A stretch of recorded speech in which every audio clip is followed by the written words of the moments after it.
Now, some folks will say that we live in the greatest time that there has ever been.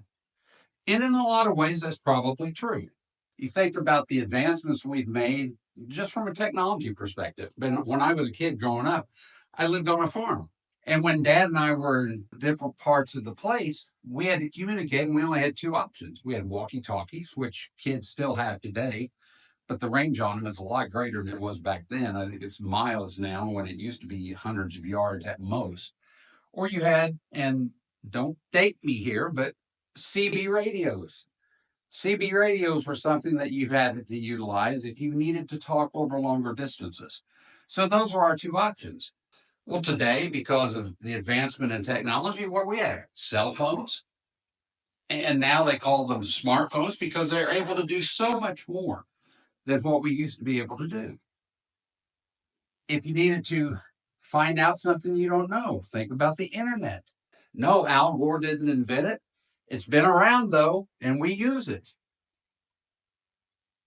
If you don't know something, all you got to do is Google it, and you know what it is. You know the answer. But we also use the internet to communicate with individuals through email, through chat. So from a technology perspective, yeah, the advancements over the last 30 years are astounding. From a scientific perspective, it's the same thing. We do knee replacements, we do ankle replacements, we do shoulder replacements, we do hip replacements. We do surgeries in the areas of the heart and other vital organs that 30 years ago would have never been thought of or ever tried because of the dangers. And now they just happen on a daily basis. So yeah, in a lot of ways, we are living in some of the greatest times ever. But having said that, you have to ask the question, if we are living in some of the greatest times ever, why is leadership, which is what you would expect to be driving all of this, why is leadership continually brought into question as some of the poorest as we've ever had?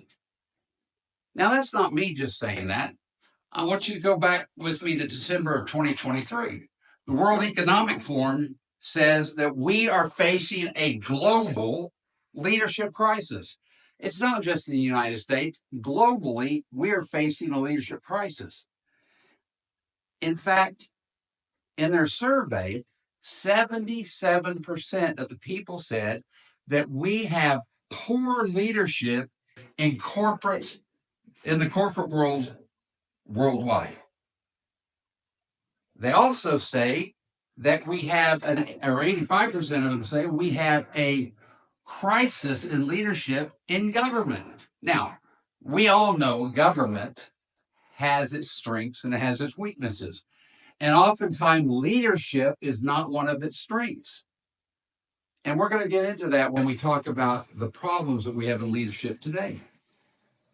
But we have to ask ourselves, why is leadership at such a crisis level, not just in America, but across the world?